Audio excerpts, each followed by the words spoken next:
E que vamos começar. Tá? Só para avisar que a Júlia comentou que as 3 filhas estão aqui e as 4, incluindo a Serena. Eu arrumo muitos pais e mães pela vida, porque É verdade. nada não é suficiente para me aguentar. Já tá gravando? Tá. Então, ó, primeiro eu vou aqui só abrir para agradecer, Leandro, essa oportunidade de você estar aqui com a gente. Deixa eu olhar aqui para a câmera. Tantos anos debatendo, conversando, discutindo quiropraxia, ciência. Você me ajudou tanto nas pesquisas aí que eu fiz na faculdade, de CNPq, de TCC. Enfim, é uma honra a gente estar aqui podendo falar com você. O Facchini, seu conterrâneo, a gente pegou um perfil bem similar, diríamos, para ser o intermediador. Claro que todo mundo aqui pode fazer perguntas. A ideia desses encontros, Leandro, é que essa ONG que a gente está criando, Quiropraxia Sem Fronteiras, é para fortalecer a profissão, para levar a quiropraxia para populações mais vulneráveis, para fortalecer a educação em quiropraxia no Brasil, né? Tentar melhorar a educação e pesquisa. Então, você pode contribuir muito com a gente. E essa série de convidados é para abrir um pouco mesmo a nossa formação, interagir, você poder divulgar um pouco o seu trabalho, é para fazer todo esse mix. E queria pedir para a galera, então, ficar no mamute. Se quiser conversar, o Leandro Tessler já falou que pode conversar. Se tiverem questões, escreve no chat, pelo menos se tiver no meio de um pensamento, o Facchini vai... Do meu chat, cadê ele? Eu vou ficar aqui sem a imagem para não atrapalhar, que às vezes a minha transmissão aqui é ruim. E voltamos logo mais. Tá bom. Facchini, eu acho que o Facchini pode puxar, ou se você quiser começar, você que sabe. Como vocês quiserem. Vocês querem que eu já comece? Posso começar falando? Com certeza. Então, tá bom. Bom, eu quero agradecer o convite. É um prazer para mim estar aqui.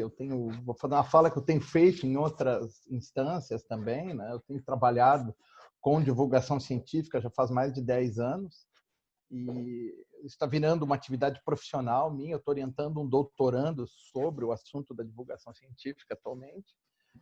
Então, é sempre legal falar um pouco sobre o que é ciência e, para mim, é muito importante trazer mais gente para perto da ciência, porque eu acho que nós vivemos melhor entendendo e conhecendo a ciência. Então, eu quero começar essa apresentação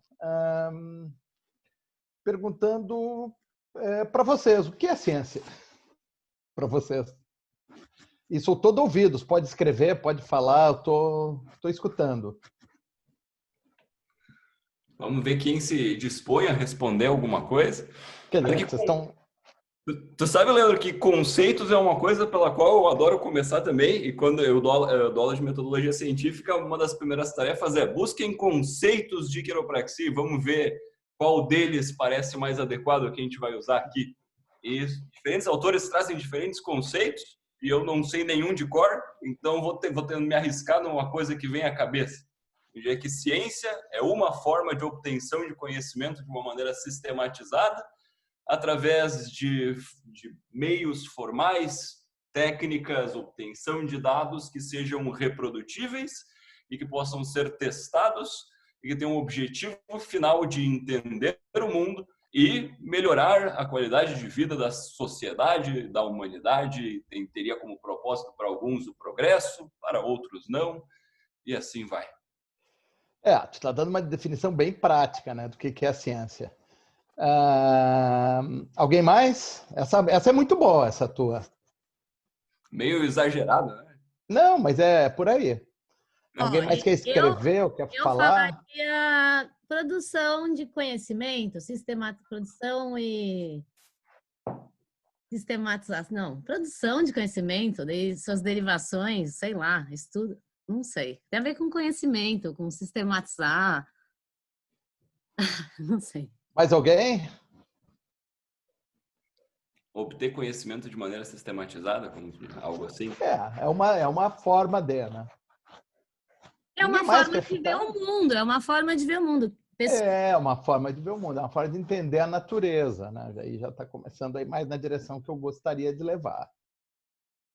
Então, deixa eu começar das minhas respostas. A primeira coisa que eu quero chamar a atenção de vocês, aqui, é que a ciência é uma criação humana. A ciência não faz parte da natureza. Nós inventamos a ciência faz mais ou menos 600, 700 anos. Quer dizer, é uma invenção muito recente na história da humanidade e muito importante também. Como foi falado aqui, na ciência é uma maneira de construir e organizar o conhecimento a respeito do universo. E eu acho que isso é muito importante, porque por causa disso ela traz embutida, né, quem faz ciência, quem usa ciência, quem conhece ciência, está ao mesmo tempo, às vezes as pessoas não se dão conta disso, mas elas estão colocando uma filosofia de vida, uma maneira de ver o mundo, né? Então, como já foi dito também, ela envolve hipóteses testáveis, ela envolve a experimentação, né? E ela envolve fazer previsões. Então, isso aí, quer dizer, são coisas que podem parecer meio óbvias, mas na história da humanidade elas não eram óbvias, né? E por isso foi preciso que se inventasse a ciência. E a ciência tem implicações sociais, como até já foi mencionado, né? Primeiro porque ela aborda as grandes questões do universo, né? De onde viemos, para onde vamos, quais são a origem das coisas, as origens das coisas, o que tem no muito pequenininho e o que tem no muito grande, como é que o universo se organiza, que eles podem levar a questões bastante conceituais e bastante profundas sobre o universo. E a ciência também, como já foi dito, envolve, quer dizer, uma consequência da ciência é o desenvolvimento da tecnologia. E a tecnologia mudou a vida de todos nós, quer você goste disso, quer você não goste disso. Você não consegue hoje viver sem usufruir dos benefícios da tecnologia. Então, eu vou mostrar 2 slides para quem ainda não se impressionou de quão é importante a ciência. Uma é que, graças à ciência, nós somos mais numerosos, né? O número de pessoas que habitam o planeta hoje é muito, vou mostrar um gráfico, é muito maior do que já foi, graças à ciência. E, graças à ciência, isso é impressionante, nós vivemos mais. E é impressionante o quanto nós vivemos mais hoje, porque nós entendemos processos sobre a vida e sobre o nosso corpo, né? Então, só para chamar a atenção, e aqui eu já vou começar a testar ou ensinar coisas, né? Isso aqui é um gráfico e a maneira como uma parte dos cientistas, em particular os cientistas que trabalham muito próximos da matemática, expressam coisas. Então, num gráfico a gente representa uma grandeza em função, essa grandeza aqui, a gente está aqui, ó, a população do mundo está representada em função do tempo aqui, né?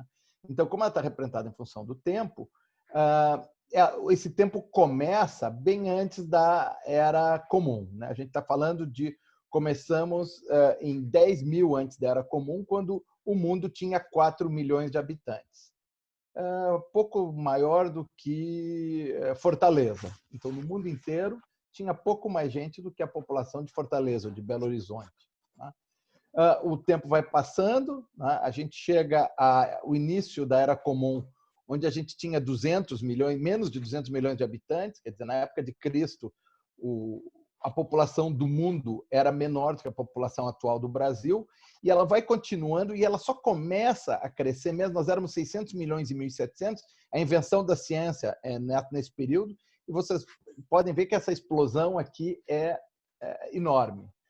Isso aqui é meio chavão, né? Isso aqui vai mais rápido do que uma curva exponencial, essa subida dos últimos 200, 300 anos. E hoje nós somos quase 8 bilhões de pessoas no mundo, e a gente só consegue ser 8 bilhões de pessoas no mundo graças ao desenvolvimento da ciência. E mais impressionante do que isso é a expectativa de vida. Esses dados eu tirei do Our World in Data, que é um site muito bom para a gente tirar dados e que agora está muito na moda por causa da pandemia de Covid. Mas a expectativa de vida do mundo mudou de 30 anos, ou pouco mais de 30 anos em 1900, para mais de 70 anos hoje. Aqui no Brasil é quase 80 anos a expectativa de vida. Então, e por que isso mudou desse jeito? O mundo não mudou, o sol continua brilhando como sempre brilhou, nada externo, nenhuma externalidade mudou, a não ser o conhecimento científico. é graças ao conhecimento científico que a gente consegue aumentar a expectativa de vida. E só para usar o exemplo da pandemia, que eu mencionei agora, a gente está conseguindo entender a pandemia do jeito que a gente pode, graças à ciência também. Então, eu vou entrar um pouquinho na história da ciência. Quer dizer, eu disse que é uma invenção que mudou a nossa vida. Como é que isso aconteceu? Então, a primeira coisa que eu vou falar, que algumas pessoas provavelmente não vão gostar, é a ciência moderna é uma invenção europeia. A ciência moderna não foi inventada na Ásia, na Índia, na China, nas sabedorias antigas, na África. Ela foi inventada na Europa, fim da Europa medieval, no final da Idade Média. Aliás, a invenção da ciência marca o fim da Idade Média. Tá? Na Europa, e tem uma série de ingredientes sociais, culturais e políticos que permitiram que se inventasse a ciência. Não é óbvio inventar esse calabouço de atividades que a gente tem na ciência. Então, ela foi inventada na Europa e foi inventada entre os séculos XV e XVI. É difícil dizer quando é que se começa a inventar a ciência, mas algumas coisas foram muito importantes. Uma coisa que foi muito importante para a invenção da ciência, de como se faz ciência, é a descoberta do heliocentrismo. Né? Foi quando algumas pessoas começaram a olhar para o céu, né? E começaram a se dar conta que você conseguia descrever o movimento dos planetas. Primeiro que existiam planetas, que existiam estrelas que eles chamavam de estrelas fixas e estrelas que se moviam no céu. Né? E você só conseguia explicar esse movimento dos planetas de uma forma elegante, considerando que o Sol é o centro do movimento aparente da Terra. Isso se chama heliocentrismo, e isso colocou em xeque, né? Isso contrariou uma série de preceitos que nessa mesma Europa do final da Idade Média se usava para entender o universo, que eram os preceitos religiosos da época. Então, o heliocentrismo foi descoberto por alguns cientistas, que eu não posso resistir a dar nomes e datas. Um deles é o Copérnico, que ele era um filósofo e religioso polonês, e ele se divertia olhando para o céu e começou a registrar a posição das estrelas fixas, das estrelas móveis, dos planetas, e foi ele que fez a hipótese do heliocentrismo. Galileu, que inventou o telescópio refrator que a gente usa até hoje, em 1564, Galileu provavelmente é o inventor do método científico contemporâneo, né? Ele é o precursor do método científico que a gente usa. Simplesmente observando coisas, ele acabou tendo descobertas importantes também sobre mecânica. Ele quase foi queimado por causa das descobertas dele. Kepler, outro grande observador do céu. Kepler é muito curioso. Apesar de ser um grande observador do céu, a maneira como ele explicou o universo é completamente equivocada. Mas isso também mostra que bons observadores, às vezes, fazem hipóteses furadas. E quem conseguiu alinhavar tudo isso num arcabouço teórico, no que a gente chama de uma teoria, foi o Isaac Newton, que, com uma capacidade de abstração, ele era um cara genial, ele conseguiu escrever as equações que descrevem o movimento dos planetas, inclusive explica movimentos que tinham sido descobertos pelos outros cientistas.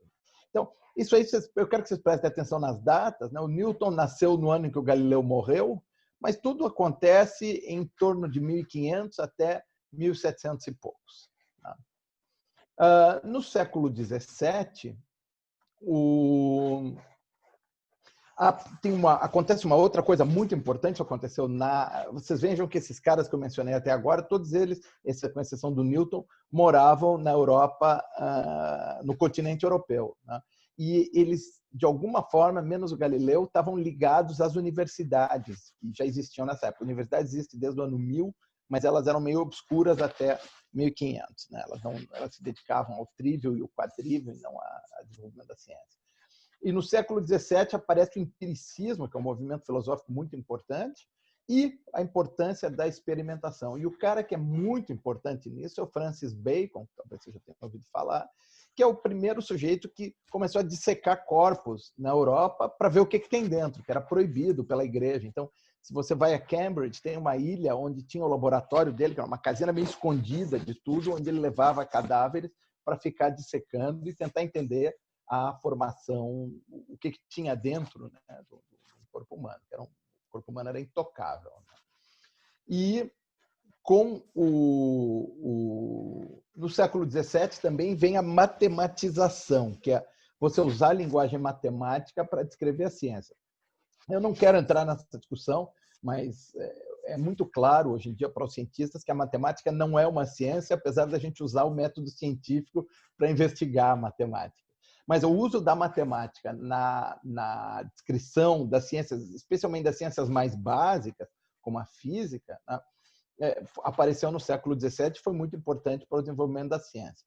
E a outra coisa que é muito importante no desenvolvimento da ciência é o que a gente chama de institucionalização. Quer dizer, você criar instituições dedicadas à ciência e à compreensão do universo. Eu vou falar um pouco mais tarde sobre isso, porque isso é muito importante do ponto de vista de como a ciência avança hoje. Continuando a nossa história da ciência, como eu mencionei, então, a história da ciência é muito ligada à invenção do método científico e à invenção... Oi? Quero, amiga. Tem o microfone aberto aí.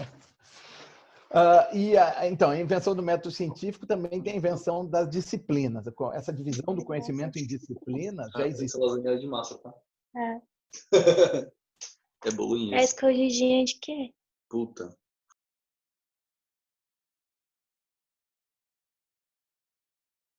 Ok. E com isso coincide com a invenção das disciplinas científicas, física, química, né? Como eu mencionei, até a invenção da ciência a gente dividiu o conhecimento no trivium e o quadrivium, né? Que eram as maneiras de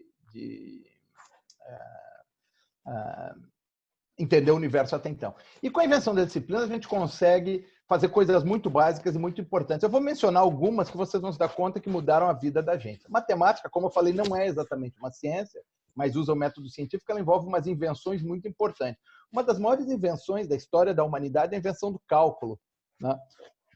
Que aconteceu concomitantemente pelo Newton e pelo Leibniz, que eram dois concorrentes.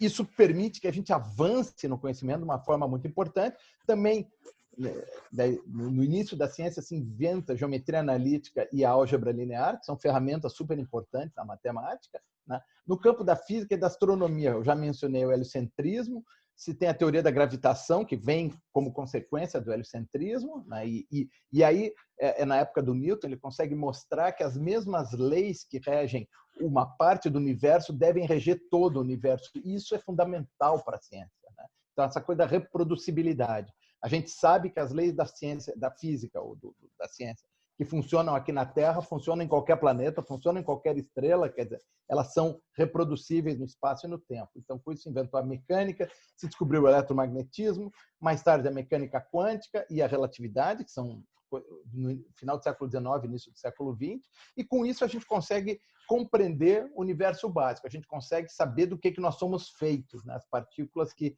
compõem o universo, né? Na química, eu acho que tem uma coisa que é muito importante, que é a descoberta dos elementos, né? Que vem junto com o desenvolvimento da física. Hoje, com mecânica quântica, a gente consegue explicar a forma da tabela periódica, e a tabela periódica também é uma das grandes invenções humanas. Se entendeu o carbono e toda a química do carbono, que nós chamamos de química orgânica, que está por trás das estruturas vivas, né? A química inorgânica, também esqueci um espaço aí, que permite que a gente entenda de que é feita a Terra, de que é feito o universo, e consequências tecnológicas, a metalurgia, que eu nem preciso dizer a importância dela, e a ciência de materiais, né? Dentro da biologia, vocês estão vendo que eu estou subindo em sofisticação, né? Na biologia se descobriu metabolismo, como é que funcionam as coisas vivas. Eu acho que talvez a descoberta que mais mudou a maneira como a gente entende o mundo é a teoria da evolução e a origem das espécies, que é uma das coisas mais bem estabelecidas e que permite que a gente entenda a diversidade biológica. E mais tarde, no metade dos anos 50, se descobre a estrutura do DNA, que permite que a gente entenda como é que se dá o processo de evolução, né? Então, isso e por que tem biodiversidade. E também tem uma área da ciência, que a gente chama de ciências sociais, onde a gente consegue aplicar o método científico, mas aí a gente não está falando da natureza, a gente também está falando de invenções humanas. Em particular, a economia, né, que é uma invenção humana, mas que permite que a sociedade se organize, e ela é investigada usando o método científico, e a antropologia, que estuda a diversidade de povos. Eu esqueci de mencionar aqui que também tem uma criação humana que é estudada pelo método científico, que é a linguística. Quer dizer, a gente pode estudar estruturas de línguas, como é que as línguas evoluem, elas evoluem não muito diferente da evolução das espécies. E também se usa o método científico, apesar de não fazer parte da natureza. Então, essa parte das ciências sociais são coisas que não fazem parte da natureza, mas que a gente pode estudar usando o método científico, né?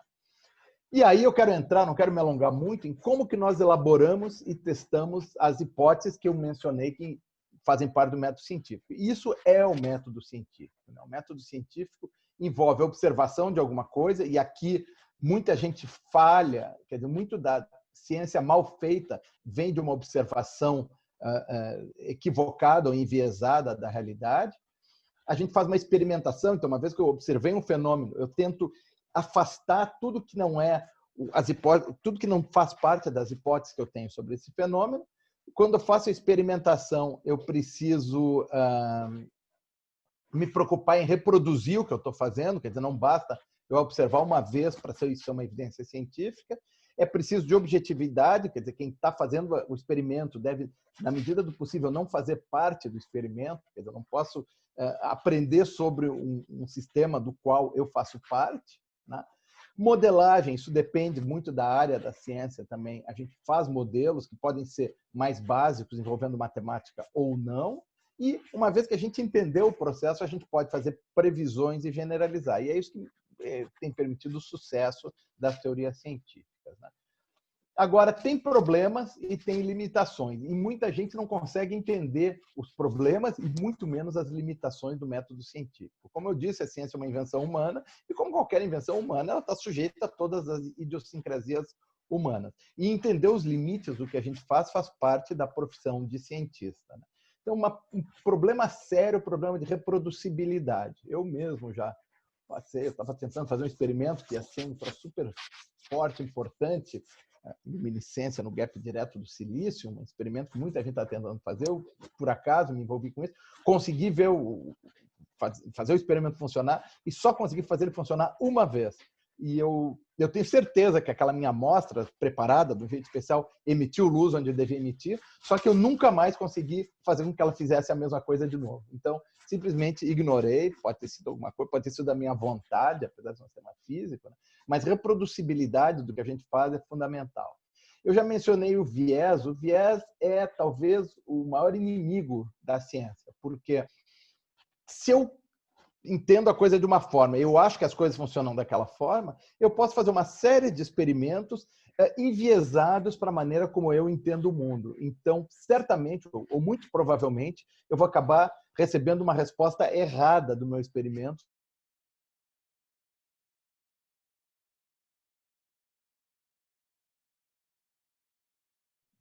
Travou aqui. Estão ouvindo? Leandro? Sim, deve ter sido ele. Vamos esperar um pouquinho, já deve voltar. Que ela tem efeito, sempre que você vai lá medir, você não mede efeito nenhum. Então, essencialmente, o efeito vem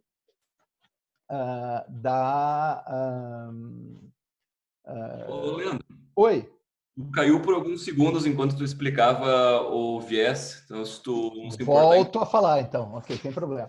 Então, o viés vem da compreensão que o próprio experimentador, que o próprio cientista tem de algum fenômeno, e aí ele faz com que o experimento tenha o resultado que ele gostaria. E ele não consegue controlar isso. Então, precisa ter uma série de cuidados para que a gente tenha certeza que as nossas ideias correspondam aos fatos, né? Muitas vezes, em muita coisa que a gente vê por aí, as suas ideias não correspondem aos fatos, né? Então, eu estava mencionando o caso de homeopatia. A homeopatia tem vários problemas. A homeopatia não tem efeito, mas as pessoas que acreditam nela têm certeza que ela tem efeito, né? Não é que ela não tem efeito, ela não tem efeito maior que o placebo, que é um fenômeno muito grave, muito chato da gente lidar. Não é grave, é bem legal, mas é um fenômeno chato da gente ligar em pesquisa com drogas ou com coisas que envolvem humanos, né, ou bichos. Então, assim como a gente tem falsos efeitos, a gente pode ter falsas causas, né? Então, essa coisa da universalidade é muito importante. Você não pode fazer um experimento que para que a tua explicação funcione para ele, todo o resto do universo não pode funcionar. Então, tinha uma piada uma vez, uma piada de físico que rolou, que descobriram uma partícula que a existência dessa partícula provava que o universo não existe, né? Então, obviamente, alguma coisa estava errada. Então, por isso, a gente usa muito um ramo do conhecimento que se chama estatística, que é entender e tratar com os números, quer dizer, saber usar os grandes números a nosso favor. E isso envolve controle de parâmetros. Muitas vezes a gente acha, e isso é normalmente consequência do viés, a gente acha que está variando um parâmetro, na verdade, a gente está variando outro. Isso quando não tem parâmetros associados. Quer dizer, você faz uma coisa, mas por que você fez essa coisa? Você, sem querer, variou uma série de outros parâmetros que são a verdadeira causa do efeito que você está medindo. Então, como eu já mencionei, nas ciências da saúde, existe o efeito placebo, que essencialmente o efeito placebo é você usar um medicamento, um tratamento, e você ter o efeito esperado desse tratamento sem que o tratamento ou a droga tenha efeito algum sobre o seu metabolismo. Quer dizer, isso já aconteceu comigo, inclusive, isso acontece com todos nós. Nós somos sugestionáveis.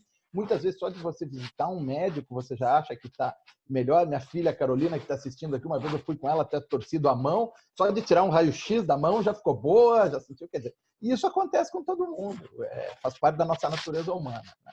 E para evitar essas complicações de viés, de parâmetros mal controlados, a humanidade inventou o que se chama ensaios clínicos randomizados duplos cego, RCT em inglês, Randomized Controlled Trials, né? E é muito importante quando você vai experimentar com algum tratamento médico ou com alguma droga, que o padrão ouro, como eles chamam, seja uma atividade duplo cego, ou seja, nem o paciente sabe que se está recebendo ou não o tratamento e nem o practitioner, nem o praticante, a pessoa que está oferecendo esse tratamento, sabe se está oferecendo ou não o tratamento. Em alguns casos é muito difícil, em quiropraxia é impossível, isso é quase impossível. Pelo menos duplo cego é difícil, mas se pode fazer simples cego, em que o paciente não sabe se está recebendo o tratamento e só o quiropraxista está sabendo. Mas são o padrão ouro hoje para desenvolvimento de entendimento de tratamentos em ciências médicas é o ensaio clínico randomizado duplo cego, né? Então, para ilustrar isso, eu cheguei de outro planeta, cheguei numa cidade e descobri que nessa cidade tem uma coisa muito legal. Quando a gente quer ir de um lugar para o outro, a gente paga uma módica contribuição e tem o direito de entrar numa coisa grande, num vagões que nos levam de um lugar para o outro. E eu nunca consegui entender muito bem o que faz esses vagões andarem e pararem no momento certo. E aí eu descobri, fuçando no YouTube, eu descobri esse vídeo que eu quero que vocês assistam e eu quero que vocês me ajudem a entender o que está acontecendo, né? Então, eu tô aqui na estação esperando o meu metrô que está chegando, eu não sei o que vai fazer ele parar, o cara passa breu na mão para não escorregar, e ele vai lá, o trem está chegando, está se preparando, aquecendo, e ele consegue, com o poder das mãos dele, parar esse trem que está andando, como vocês vão ver, em 1 segundo. Olha ali. Conseguiu segurar. Agora a porta se abre, as pessoas saem, outras pessoas entram, ele passa mais breu na mão, né? Se prepara. E agora ele vai fazer o trem andar.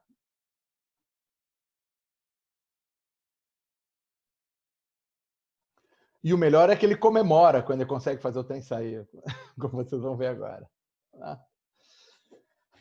Por que eu estou mostrando isso para vocês? Porque, como eu disse, eu cheguei de outro planeta e eu quero entender por que faz o trem andar e parar. E eu estou olhando, e se eu estou olhando isso à primeira vista, a impressão que eu tenho é que realmente é esse cara de rabo de cavalo que está fazendo simpático, que está fazendo esse trem parar e voltar a andar.